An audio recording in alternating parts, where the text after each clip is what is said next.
Good morning. Ngasi card ki message adagi timings adu ngasi dagi hora ko 31st dagi hora ga tang mapan bukta khoi kai tawba yage haibado ko haidi akoi gi Ganesh kumba latpi pele ragadi ko adumba haidi lat pele ragadi adu da tawgada ba pot ne ko haidi 9 tang kunthra ma thoi dagi na tang mapan phawbo se da haidi somna tawbi ga da haidi ai keno manning ko haidi nang hoje hoje khalli ba poto adu gi khallaga Sigi numit mapani se tawbigadam ni ko yamna sangba yamna kan luba process na te ko sigi like khoramba gi mong se ko ado sida card se hana yeng minar se ko card se 2 of 1 sign na lai ko sida nang haje ke no ma khallaga le ko hari thabak se tawshira tawroshira haina ko hari thabak ani gumba oiraga su ko hari khandang khallaga le do taw da bodong hari ki boy la koi dum taw le bodo sida hai ko adi tholo thola ga ne hari tawon hai ba sida khambra hari taw haraga di nang na hari yamna ketang risky di oigani hai ko risky ba hari nang comfort level de gi thola ga hai tare ko sida nang gi comfort level de gi thola ga sigi thabo se tawbiyo si thabo se taw matam da nangon da mai pakani da gi lamchat pa khot pa ma su pi ko sigi card sida ko the number 2 sina 8 of cups hai ko sida mi se chat khi badong na tawri se ko mai lai thoga haidi hana nuai taba kai ka me ama masum lei ba hai tare ko magi life sida hai tare ko ado haidi mai lai thoga I chatlage kai khan ba hai tare ko ado si je loina lang thoga chatpi ganu ko haidi kaino le ragadi haidi face tawi ba hai tare ko aina chume na khallagadi aduga amana chatkhiba se ko hai hoi ama chatkhiba amana phai hai gan chatkhiba je wakhan phattaba do chatlan go ko sida ko aina khalliba wakhan phattaba do adu chatlan gi ba ama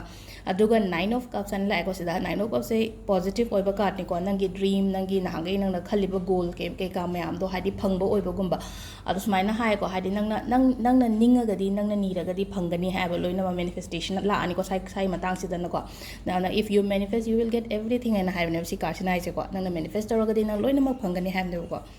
ado sida lai re card ki message na timing hai petang hai ra ge ko pungje mari manga taru ki di hai ro ge thenge ko taru makhai de na nipan ga minute manga phawwa ma lai re taru makhai de na nipan minute manga phawwa mapan ga minute kunthra mapan dagi na pung 13 ga minute 13 phawwa adagi nundhin gi na pung 3 dagi na pung manga makhai phawwa am lai re ko aduga nungdang gi sina pung taruka pung 8 hai ro ne ko 8 dagi na pung mapan ga minute nifu manga phawwa ado athengba gi di nungdang de khoina ka shu thabak to bol lega dam na tam ni na ka shu to ro na ko aduga amana aina thai ba ngai Ganesh puja ngasi se Ganesh chaturthi ne hai na ko hadi Ganesh lat pa imung gum bo oiraga di ngasi dagi hauraga hai tare ko ngasi dagi hauraga tang kunthra ma thoi ko tang kunthra ma thoi dagi na tang mapan phawwa se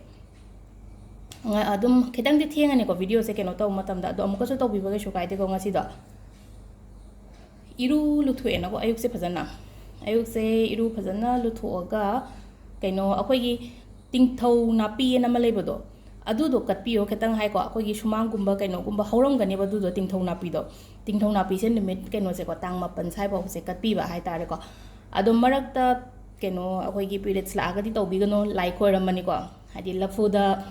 dukap matam da periods dukat karan duk lai duk thaba da di periods tawraga di tawna de na haidi only manifestation khatang ne aina periods ya in have duk thaba ko padi to biga no ko period thoda engonda adu di adum khango ko haidi khoina lai duk thaba di kesu adum matam da di taw de na ko